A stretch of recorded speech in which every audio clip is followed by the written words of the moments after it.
Good morning, Top Fan Rivalry followers. It's Friday morning. Yes, you know what that means. You know what that means. And it means it's time to unravel the Red Sox. Good morning, Mike. How are you? Bill, how are you today? I'm excellent, man. I listen, since this is episode 4 and it's still on YouTube. Yes, he is a Red Sox fan, but he's wearing a glorious hat today. Oh, a glorious one. That's right. Giving me a little love for the 2024 World Series champion Los Angeles Dodgers.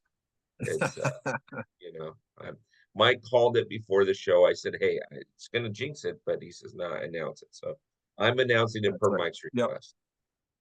So, Mike, it's Friday Yeah. morning. It's It's the it's coming second to of save the day. exactly. It's the 2nd of February, and there's some big news in Beantown. What's going That's on? right. Yeah.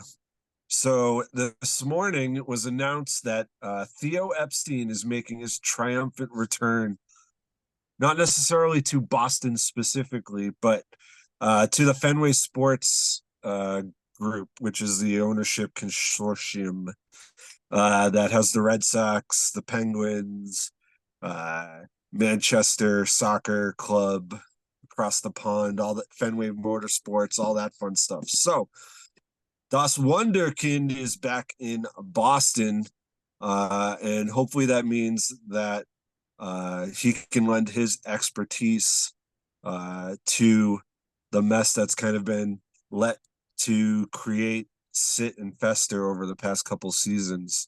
And the Red Sox can, the prominence and some legitimacy to the organization that they haven't had the past couple seasons. So exciting to see what that really means for this organization. Yeah, it's Theo did some amazing things over in Chicago. He did some amazing things in Boston. So how does this, do you think the mentality now changes? And so the last couple of seasons, like you say, the Red Sox have not finished where they wanted to finish, or dare I say, even close to where they wanted to finish. Right. Um, do you think that the mentality changes from the top down now, or do you think it's, he joined the group, so what? I think that there's probably a little infusion of excitement within the organization. I think from a fan perspective, you're gonna it's still going to be a wait and see approach. It's definitely, like I said, exciting to have Theo back. He's a name that uh, has a lot of nostalgia already and meaning to the organization, but I think also that we have, um, you know, gone through the past couple seasons where, like you said, they haven't finished where they wanted to. There hasn't been, uh, they've been saying a lot of great things, tons of fun buzzwords like full throttle and stuff like that. But the actions are not on the same page as the words. So it is going to still be a wait and see, even though the potential for some excitement and some uh, off season action, that sort of fun stuff. Uh, the potential is there for that to happen. So So, for those of you listening, last week's episode and then this week's, we were going to do the Decades series and then launch into spring training. But with this news, we're kind of changing course today. We're going to do this. Next week, we'll get back into Decades and we'll do a spring training preview. So, don't worry, we haven't forgotten about you. If you're listening to episode 3 and then 4 and thinking, man, I can't wait to hear about the 90s, you will. You just have to wait an extra week. It's kind of like watching your favorite TV show back in the 80s or 90s and the president was on and you were just kind of screwed. Like he was on that's every right. station and you had to wait till the following week to see it. So, I mean, don't Yes, worry. Mike and I got we it had under some control. important breaking news to discuss. Yes, exactly. So now, Mike, let me ask you a question. So I'm not picking on the Red Sox here. I'm trying to figure it out because remember, the hat that you're wearing, that Dodgers hat, that glorious looking hat that you're wearing, had their struggles in the 90s, early 2000s, and you kind of felt as though there was something going on that we didn't know about as fans, like the everyday fan, right? Mike Piazza got traded and he goes over to Florida and then to New York, and he seems to be a lot happier. He's playing with the different pizzazz. Do you kind of feel like you guys are in that lull spot right now where players aren't playing with as much pizzazz or whatnot, and maybe this Epstein thing will, what will bring it back to where it needs to be? It sure seems that way. You know, I think that right now they're in such a place. They're almost, especially from an upper management and ownership level. I think there's a sense of complacency within this organization. Much similar to what happened in Foxborough over the past few seasons. There's a complacency. There's a well, we've done it before, and it'll just happen. Uh, there's You and been I both know a that doesn't work that way in professional sports. right. That's I mean, you'd think that these guys that their job is to do this sort of thing would have that figured out if the fans are figuring out, if the regular people are figuring it Yeah, out, yeah, it's like what are the things that are stopping that yeah, sort of stuff from happening? Like what is the root cause? Is it that they don't want to spend?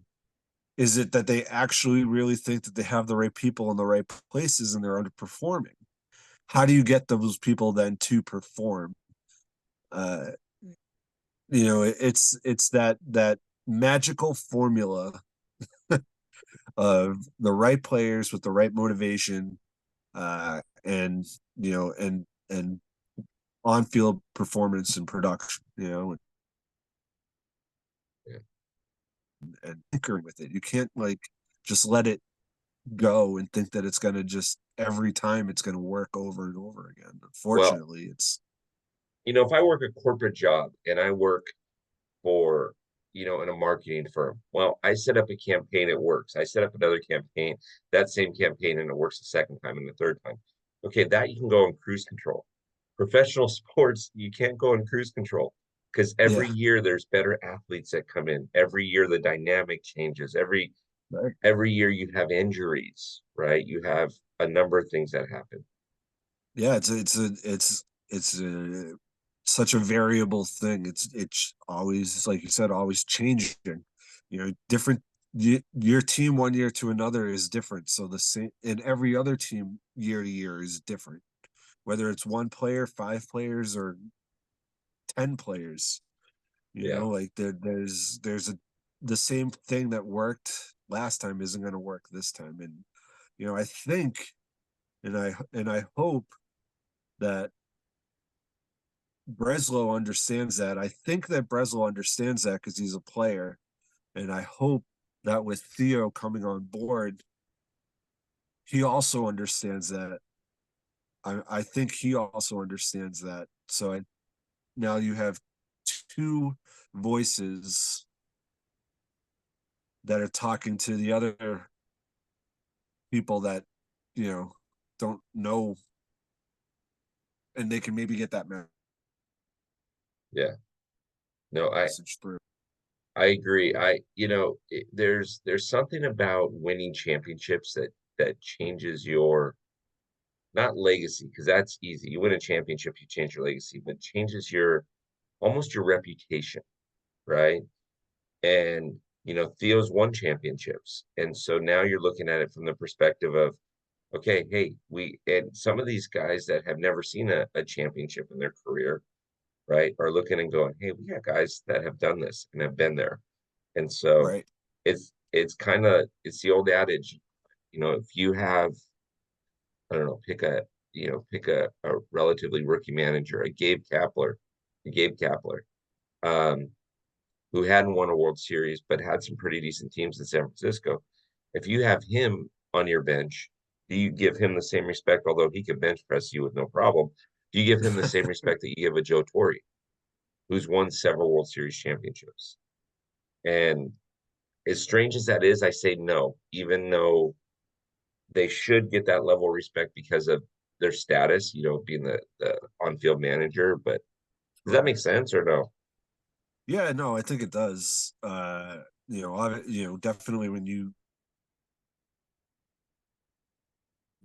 position that has been there before, there's a different you listen with a different ear, so to speak, right? Because you know that they're not just blowing smoke, they're actually talking from a position of knowledge, so Yeah, no, uh true.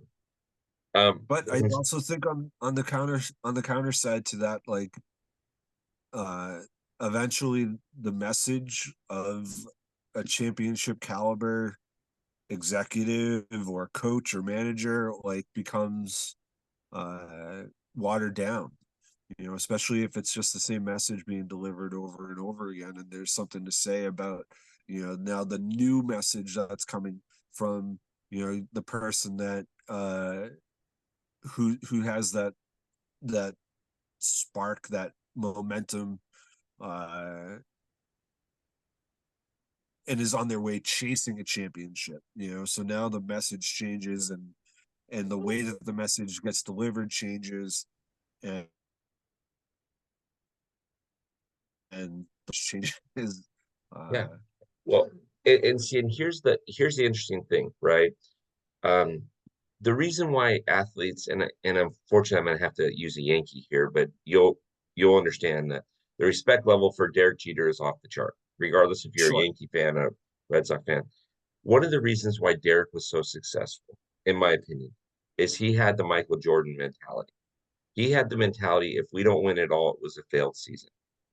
Period. Right. And I and a lot of these guys, and I'll name Dodgers too.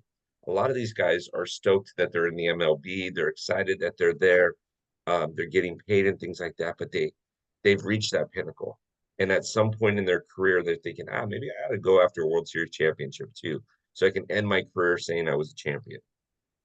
But they don't have that same fire in the gut like Derek Jeter did, right? Right. And the barometer that, and I haven't said this. We did a AL East podcast, and I didn't say it on there, but the barometer that I see with Boston is Justin Turner, right? Justin opts out of his contract for some reason after one season in Boston, opts out of his contract in Boston. And you guys liked him up there. You guys gave him love. I mean, it wasn't like you guys were booing him every at bat. Um, and then Not at doesn't all. Yeah. find then doesn't find a home.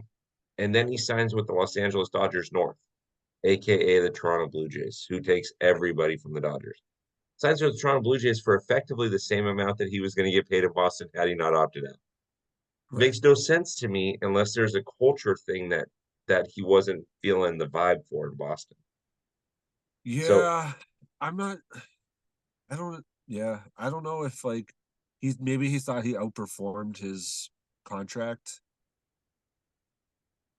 let's So hope it's like not. let me chase, try free agency again and see what's out there for me. And then the probably the lack of bite for him from Boston. Now he's like, well, for the same money, I'll go play somewhere else because they didn't fight for me. So and I think that is almost a mentality that ownership and upper management in the organization has also right now, is that it's like you can play for us for this amount of money. This is what we have for you, or you can go somewhere else. Yeah, if that was his mentality, shame on him because he didn't light the world on fire last season. There was nothing that Right. he But did. if he was listening to his own press though, which sometimes Oh, these players do, he was the best player on the Red Sox last year. yeah, yeah. So like now what is his mentality become? Like, is he a professional? Sure he is, but sometimes you think that you're better than maybe you actually are. Yeah, there's in college you study a lot of different topics, right? And one of the things in politics that they'll teach you is to never believe that you're winning, right? All these politicians think, "Oh, I'm winning, because they have, it depends on the office they're running, but 50 or 100 or 200 or 1,000 or a couple thousand people just cheering them on saying you're doing awesome. Well, it depends on the office that you're running for. If you're running for US Senate, you got to cover the whole state. Having 500 people telling you you're awesome means you're going to lose unless you can Right. get your message out. And you're absolutely right. I think professional players, I think professional athletes sometimes believe their own press, and it may have bitten them in the tail feathers. It's biting Blake Snell. Blake Snell wants 9 years, $300 million. He's 31 years old. What pitcher outside of Kate Upton is going to pitch into their 40s? Right? What I pitcher? want Blake Snell on the Red Sox. I'll tell you right now. Take him. But here's what you're going to get. You're going to get a guy that average start is 5 innings, okay, and won't Most throw more pitchers than need to get 75 better. pitches. Yeah, yeah. But he's a Cy Young winner. He's a rookie of the like. He's a top rookie of the year candidate. Like, I just like they need something, And if you read my article on the up in the locker room, like that I really don't care right now what it costs or who they're getting. Like they need to make some sort of big move, big signing. Big splash. Uh, and Rami Gonzalez is not it. So let me ask you this question. You're pulling the purse strings, right? You get to make the decisions, okay? And you're gonna give the final rah-rah speech before the season starts. So first question. You pull the purse strings. Blake wants 9 years, 300 million, but he'll settle for 8 years, 250. Are you signing them? So less years, less money. Then Yeah. I mean, yeah, still Okay. yes. Okay. The worst thing that the at best he performs to the contract. Obviously, at worst, this is like Red Sox 101. You just move him somewhere else and pay his contracts. There you go. There you They've go. done it for years and years, but like uh you they need somebody that can be out there with their young pitchers, and they have a ton of young pitchers that's like a peer on their level. You can have Pedro impact them, you can have Veritek impact them, which is awesome and great.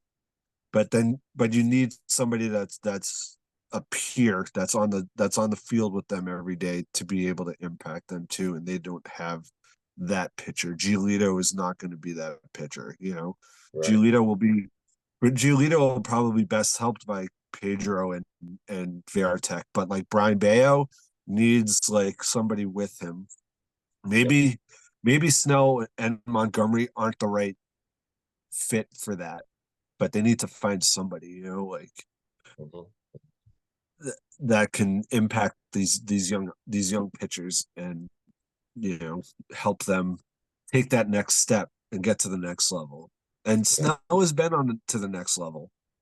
He just won the Cy Young in a presumably tough division, correct?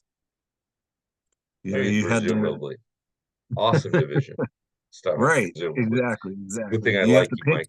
Mike. You have to pitch. You have to pitch in Colorado. You have to pitch against the Dodgers and against the Diamondbacks who are in the World Series, right? So like, Yeah. Yeah. Yep. Um, I think he's more legitimate than Jordan Montgomery. okay. So here's my last question for you. There's one more person out there that you can snag, and you're pulling the purse strings. And I'm going to ask you for the rah-rah speech, and we've got about 7 minutes left in this, so we can get everybody listening. So let me ask you this question: 6 years, 200 million, Cody Bellinger. You doing it? I would also like to have Cody Bellinger on the team. Okay. So I am doing it. I think that he started to return to form last year. Mhm. You know, he's not he's never going to be 2017 Cody Bellinger again. Right. I don't think. You know, he's never going to be rookie Cody Bellinger going neck and neck with Aaron Judge and you know, hyping the entire game on those two's back their rookie season. But I think he's serviceable. I think he's a big piece. I think he's a legitimate big leaguer with a big league bat. And I think that he can impact the product on the field. I think he can help Trevor Story. I think he can help Casas. I think he can help Duran. You know, I think that he can have an impact on the team the way that it needs to be. So you know, I don't know if it's a money thing or if they're you know, I haven't heard a lot of Cody Bellinger talk out here. You know, there's has he's I don't know that he's on the Red Sox radar. But I think that he's a player that fans could get excited about them bringing in. Uh, you know, and I think he's a step above like a JD Martinez even and we got excited about JD and he performed for the Mhm. most part while he was here, you know. So uh Okay, like I so it's opening day. It's March 28th. You're in the clubhouse. You've pulled the purse strings. You now have Lucas Giolito in your starting rotation. You now have Blake Snell in your starting rotation. You now have Cody Bellinger in your outfield.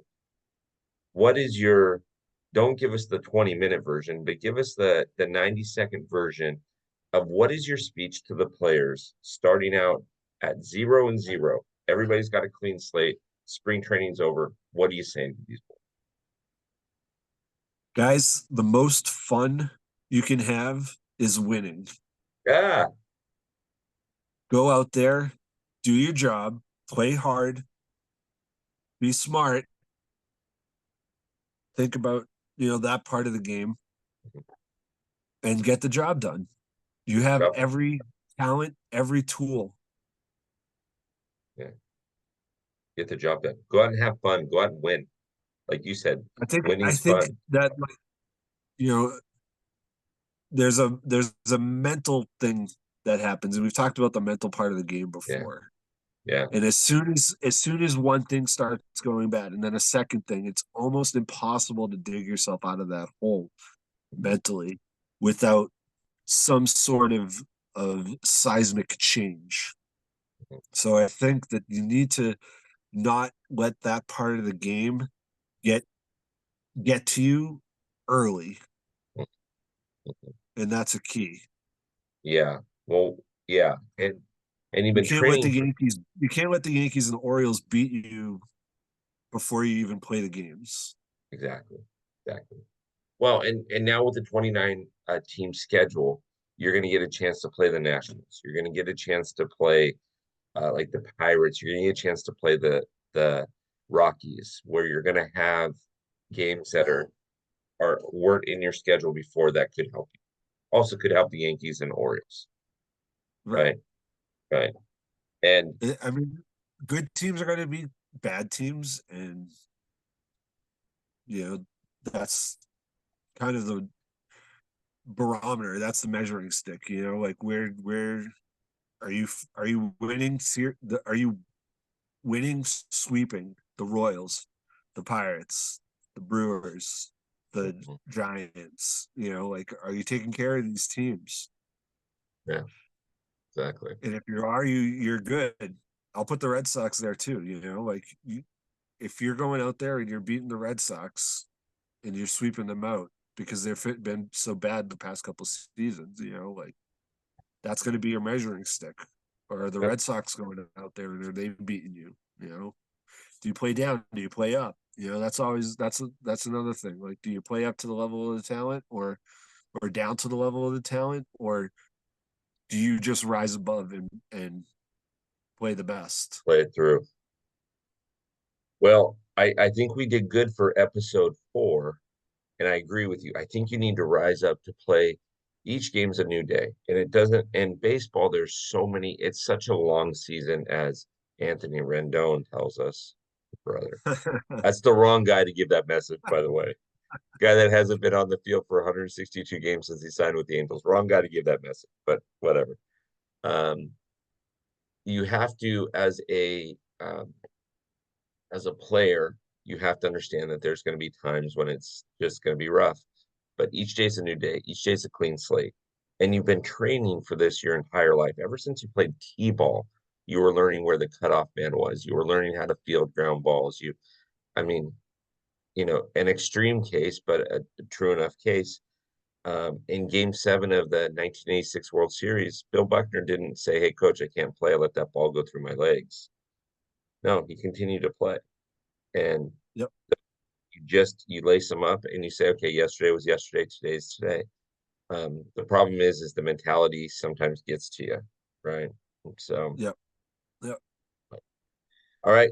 So, Top Fan Rivalry followers, those that are following us on Unraveling the Red Sox, here's how this is going to work. Next week, we are going to go back to the 90s and give you your spring training preview. That will be the last week that we're in that's the last week that we are in the last week that we are in YouTube. Then it goes into the locker room. So uh take a look. We will post a bunch of stuff about how to get into the locker room and what we need to do. And so, Mike, let's just do it again next week. Sounds great. Looking forward to it. All right, man. We'll talk soon.